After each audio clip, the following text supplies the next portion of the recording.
Hello there and welcome back to part 4. Much has unfolded since our last encounter. The droid army continues its relentless advance, posing a great threat to the capital. The looming presence of the MTT raises concerns about the devastation it could unleash upon reaching the heart of the city. However, amidst the chaos, a glimmer of hope emerges. The formidable General Grievous has met his end, his fearsome might drained away by the remarkable abilities of Queso Morton. With a lethal move known as MOC+, Grievous now lies as nothing more than a heap of scrap metal. But the battle rages on as Queso Morton faces off against his long-standing adversary, the Mountain Man. Their clash promises to be a fight to the death, with the outcome uncertain. Who will emerge victorious? Share your predictions below. Meanwhile, perched atop the wing of the gunship, a probe droid diligently analyzes the unfolding battle, gathering crucial data for its masters. In the wreckage of the cockpit, the grim scene reveals the two clone pilots, their forms now dismembered.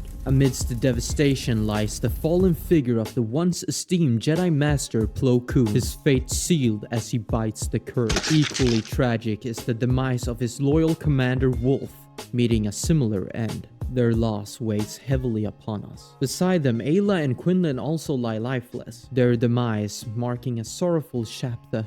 Indeed, my friend. Their end is an embarrassment to their legacies. Regrettably, there is more sorrow to bear. The Jet Guy and Captain Stripe has also fallen in combat, their bravery now immortalized in sacrifice. And among the fallen are E.T. and Ki-Adi-Mundi, their valor snuffed out by the merciless hand of Asajj Ventress, who crushed his old dad with a lamppost. Just ahead of her, the lifeless forms of fellow members of the 501st, Jesse, Hardcase, and Vaughn, lay in somber repose. Their sacrifice weighs heavy upon our hearts, a testament to the cruel toll of war. Meanwhile, on the distant apartment building, one of the spider droids ascends, assuming its sniping position with deadly precision. And climbing the building's balcony, the Magna Guards enact their ruthless efficiency, executing the entire squad of elite snipers without mercy. Above them, atop the roof, Count Dooku orchestrates the merciless cleansing of the clones, leaving no survivors in his wake.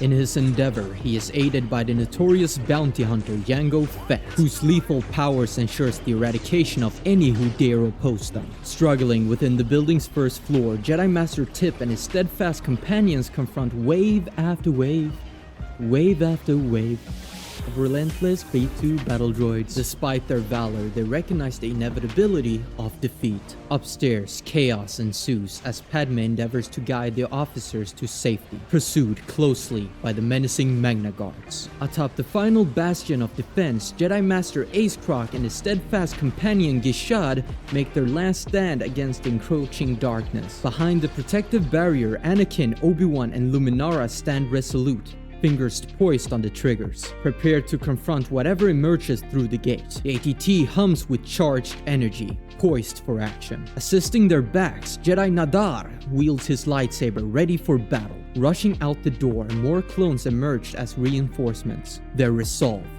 unwavering. Outside the Senate building, the atmosphere crackles with tension as the clones assume battle formations, with Fox poised to fulfill his duty. Behind them, the two Jedi Masters find common ground. You were right, Aiden Kolar. I'm always right. Elsewhere, the gambling addicts meets their demise. Darvin Marvin's skeleton is unceremoniously cast over the edge. I find that very skibbity done by the officers. On the second floor, tragedy strikes. Rash, consumed by darkness, draws his weapon and mercilessly guns down his former colleagues in his twisted worldview. No witnesses can be tolerated. Valar Mugules, he mutters. Every man must die. Downstairs, Jocasta attempts to flee but meets a swift end at the hands of a clone. The room is engulfed in heavy silence. The weight of loss is palpable. Lastly, a surprise to be sure, but a welcome one. Darth Maul and Cad Bane have arrived to set the record straight. The relentless battle rages on. Anakin and Obi-Wan, recognizing the overwhelming strength of the Separatist army, issue orders for troops to retreat, sparing them further carnage. Luminara Unduli stands firm against the malevolent Sith Lord Count Dooku, preventing him from inflicting more harm upon their soldiers. The once mighty ATT lies in ruins, engulfed in flames, a casualty of the conflict. Suspicion falls upon Jango Fett for this devastation. Nearby, Wax and Boyle shares a powerful moment, clasping hands as they face their impending fate. Their silent exchange speaks volumes as they prepare for their final stand. Amidst the chaos, the lone airborne trooper valiantly holds the line, buying precious time for his brothers to escape. The once vibrant building now exudes the stench of death. Jedi Master Tip's entire squad has fallen to the relentless onslaught of the droid army. Miraculously, Tip himself managed to escape, regrouping with Padme and the others. However, his respite is short-lived as he finds himself cornered by 4 bloodthirsty Magna Guards. With grim resolve, he instructs Padme to lead the others to safety, preparing to confront death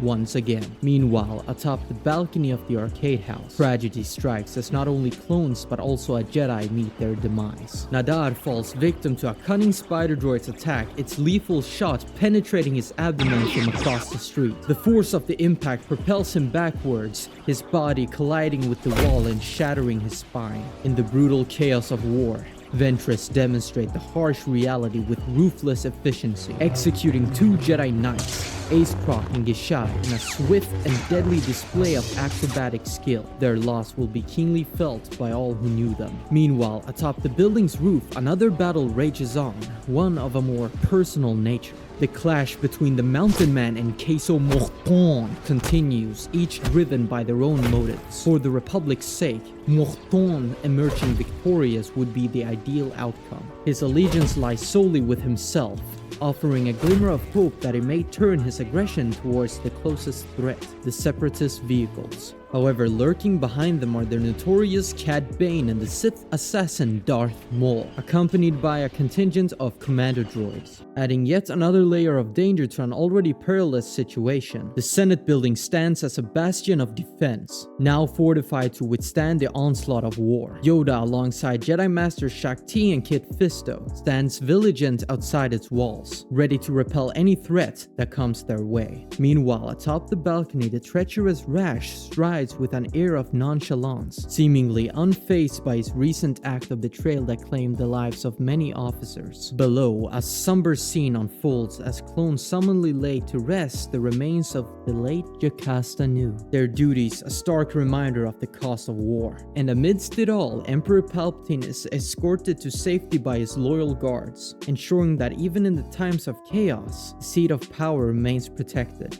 Dooku and his army of evil are now marching on the capital with dark intent. However, the Jedi have fortified their final stand with the best of the best: Obi-Wan, Anakin, Yoda, and many more. Let's get you up to date on how this unfolded. The scene takes us back to where the Republic gunship lies broken. Surrounding it is a landscape of utter destruction, with Separatist vehicles engulfed in flames and thick smoke filling the air. Amidst the chaos stands Queso Morton, victorious after his battle with his nemesis, the once mighty Mountain Man. Morton's left hand grips the severed head of his foe, blood filling the cracks in the ground. In his red right hand, he wields a club filled with spikes, a weapon that has seen much bloodshed. Staring him down is none other than Darth Maul, flanked by the notorious Cad Bane and elite commando droids. The tension is palpable as they face off, each waiting to see who will make the first move in this deadly encounter. Going past where the once strong wall of defense stood, we see even more destruction. Countless brave souls snuffed out in the blink of an eye. The Separatist attack was overwhelming for the Republic forces, yet